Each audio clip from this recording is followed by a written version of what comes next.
good afternoon, everyone. This is 12 p.m.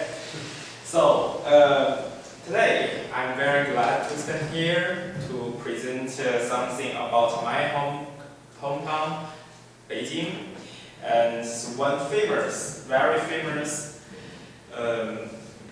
landmark in Beijing is the Forbidden City of Beijing.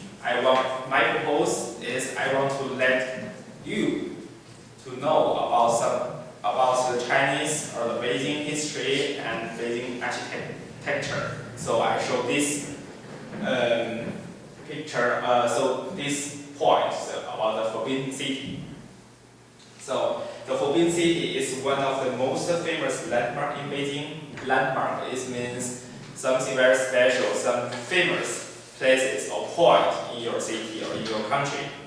And this is our palace. It's for the emperor, and this is a symbol of the Beijing as a capital city from People's Republic of China.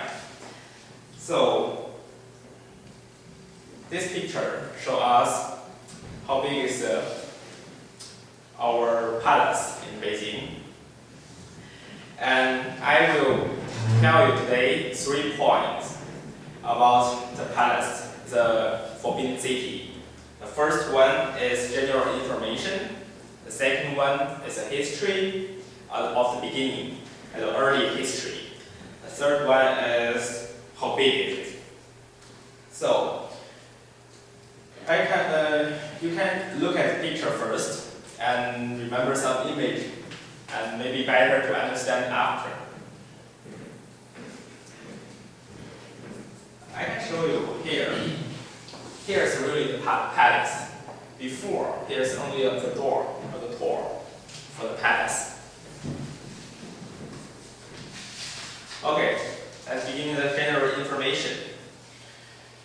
The first one is, this is Imperial Palace from Ming Dynasty to the end of the Qing Dynasty. This is the last dynasty in our country. It's since 1368 to 1912. So it is located in the middle of the axis in Beijing city. Axis means in the mathematics x-axis, y-axis, and z-axis. So Beijing city is a square, and we have this axis, and the Forbidden City is located in the middle, in the point. And for almost 5 centuries, it served as a home of the emperor and his family, and it was a symbol of imperial power. So in the building, yes, everything is God. And then about early history. The site of the Forbidden City was situated on the Imperial City during the Yuan Dynasty. Yuan Dynasty is a Mongol dynasty before the Ming Dynasty. It's about 90 years long in the China. And in Beijing has an Imperial City, so inside Beijing. And so the Forbidden City is situated on the Imperial City. And when Yongle Emperor of Ming Dynasty moved the capital back to Beijing from Nanjing, is a city in the middle of China, and the construction began in 1406. This project lasted 15 years and required more than 1 million workers. Okay. So description. This is world's largest palace complex. About 725,000 square meters, 961 meters from north to south, and 753 meters from east to west. And it complete has 980 buildings with 8,704 rooms. But in history, we said we have 9,999.5 rooms because heaven has 10,000. We have the king or the emperor of China is the son of the god. So And last, the present is a simple introduction of the Forbidden City. I would like to invite everyone to visit this world's largest palace and explore its charm. At the end of the presentation, I will try to answer any questions that you have, and thank you very much.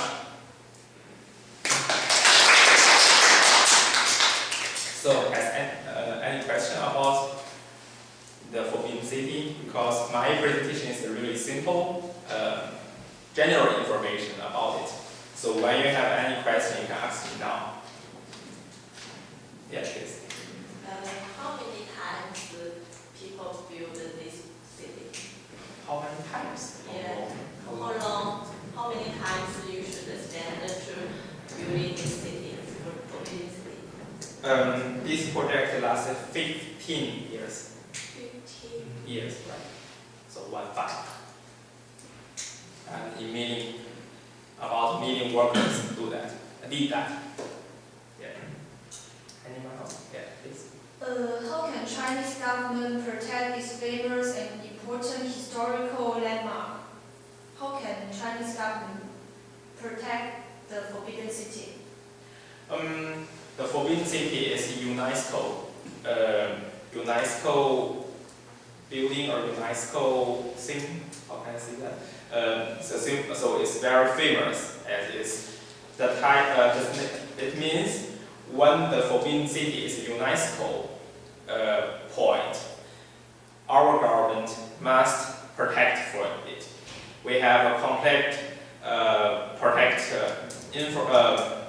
system for it. For example, before Forbidden City has the Starbucks cafe, and now it's not anymore. It's away because it must have to move out from the Forbidden City because it's history landmark. And around Forbidden City has around Forbidden City has an area for the combination with Forbidden City that looks the Forbidden City in a history environment. It's not in the modern city or like something else. How many times we should spend to travel all of the city? So you can also for 1 hour or 2 hours very quickly go through the Forbidden City, but also you can maybe 2 days or 3 days in this because it's really large and really big.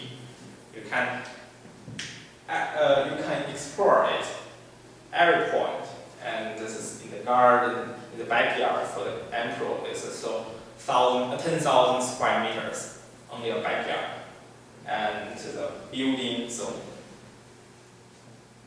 And now this is a museum, so you can find some very, very good things there. Please. How many people visit the Forbidden City every year?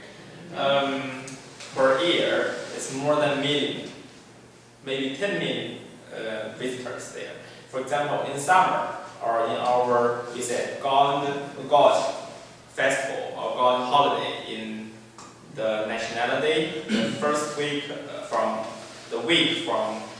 October 1st, or the worker days from May 1st to May 7th, it will be per day more than 100,000 visitors in this Forbidden City. So it's really, really terrible because you see only the people.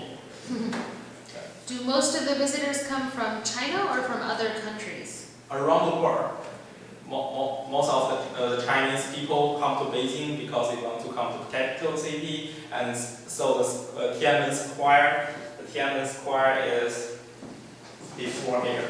So this is the century of China, century of Beijing. It's very famous. The Mao, the first president, our party chair, said here we built the People's Republic of China, so the symbol of China, the new China, and so of course they all also visit here because before you cannot go here. You are only normally people in China, it's only the emperor and the very, very important government member can go in. So yeah, and also, of course, like the international, the President Obama was last year in Beijing, and for the Forbidden City, and Forbidden City for him closed at 2 hours.